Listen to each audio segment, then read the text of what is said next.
দমদমিয়া থেকে তারপরে যতগুলি বাজার পড়েছে সাইডে সুইডে যা আছে সব আমরা যাচ্ছি। এখন আমরা মোহনপুর হয়ে আপনি হেজামারা যাবো। আগামীকালকে হয়তো আমরা বামুটিয়ার দিকে করতে পারি। সবাই কোপারেটি করেছে, 2-3টা দোকান ছাড়া সবাই বন্ধ রেখেছে। আমরা দেখেছি মানুষ নেই, তারপরেও মাংসের দোকান খুলে বসে আছে। তো বললাম যে মানুষ আসলে ঠিক আছে, সকালবেলা 1 ঘন্টা খোলা রাখুন এবং 36 স্কোয়ার ফিট জায়গা মেনটেন করতে লাগবে, সোশ্যাল ডিস্টেন্স। আর এই দোকান খুলুন যেগুলি 1-2টা দোকান অ্যালাউ করা হয়েছে, মাছ মাংস সবজি। কিন্তু আমরা দেখছি বাজারগুলি এত ছোটো ছোটো, জীবনও এটা পালন করা সম্ভব না 36 স্কোয়ার ফিট। তাই সবার কাছে আহ্বান রেখেছি, অ্যাটলিস্ট 2 দিনে না, আপনারা শুক্রবার বাজার করে নিন পুরোপুরি, আর 2টা দিন আমরা সবাই মিলে পালন করুন, যাতে কেউ বাজারে না আসতে লাগে। ব্যবস্থা নিচ্ছেন ব্যবসায়ী? না, ব্যবসা নিচ্ছে। আজকে তো প্রায় অলরেডি 100 জনের উপরে বেশি ফাইন করা হয়ে গেছে। ব্যবসায়ীদের আমরা অ্যারেস্ট করেছি আজকে 3 জন, অলরেডি 3 জন ব্যবসায়ীকে অ্যারেস্ট করা হয়েছে এই না মানার জন্য, আন্ডার সেকশন 188 আইপিসি। এসডিপি সাহেব নিজে নেতৃত্ব দিচ্ছে আজকে, খুব ভালোই লাগছে আমরা। এবং আমাদের আহ্বান একটাই, সবাই মেনে চললে তাড়াতাড়ি আমরা বেরিয়ে আসতে পারি এই করোনা অতিমারি থেকে। অভিযান হচ্ছে, আমরা দেখতে পাচ্ছি হঠাৎ করে মানুষের মধ্যে একটা ঢিলাঢালা মনোভাব এসে গেছে।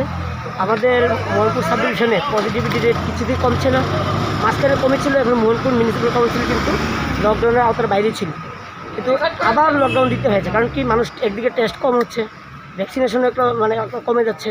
তো সেদিকে দাঁড়িয়ে সরকার যে ঘোষণা দিয়েছে উইকেন্ড কারফিউ, এই আমাদের শনিবার এবং রোববার, সেটাকে আমরা ঠিক মতো পালন করার জন্য সবাই কাছে আবেদন জানাচ্ছি।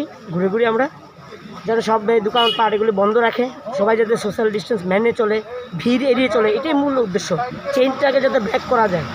তো আমাদের রাজ্য সরকারের যে উদ্দেশ্য, সেটাকে বাস্তবে পুরোপুরি পালন করার জন্য আজকে আমরা পুলিশ প্রশাসন, সিভিল প্রশাসন একসঙ্গে বেরিয়েছি। আমরা একদিকে আমরা সবাইকে সচেতন করছি মাস্ক পরার জন্য, সোশ্যাল ডিস্টেন্স মেনটেন করার জন্য, দোকানপাট বন্ধ রাখার জন্য উইকেন্ড কারফিউতে, বা যেভাবে কারফিউ ঘোষণা করা হচ্ছে সেটা টাইমটাকে মেনটেন যাতে সবাই করে, বাজারে যাতে ভিড় না করে মানুষ, তাহলেই আমরা একমাত্র চেইন ব্রেক করতে পারবো। আর সবার প্রতি আহ্বান রাখছি, আমরা সবাই টেস্ট করান, টেস্ট করিয়ে হোম আইসোলেশনে করান।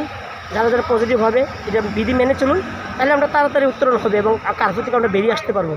আমরা ভ্যাকসিনেশনের ড্রাইভ শুরু করেছি অলরেডি গতকাল থেকে। প্রত্যেকটা হেলথ সাব সেন্টারে 18 বছরের উপরে যে কোনো ব্যক্তি টিকা নিতে পারবে, তার ব্যবস্থা করা হয়েছে।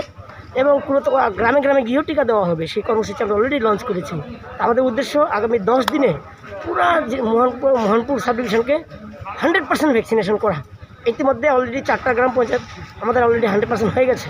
তো আমরা চেষ্টা করছি আগামী 10 দিনের মধ্যে পুরোপুরি যত বেশি পারা যায়। তাই আপনাদের মাধ্যমে সকল মোহনপুরবাসীর কাছে আমি আহ্বান রাখছি যে আপনারা যেখানে যেখানে ভিড় ভাট্টা বেশি হয় বাজারগুলিতে, আপনারা সবাই টেস্ট করান এবং পজিটিভ হলে বাড়িতে থেকে সেটাকে পালন করা।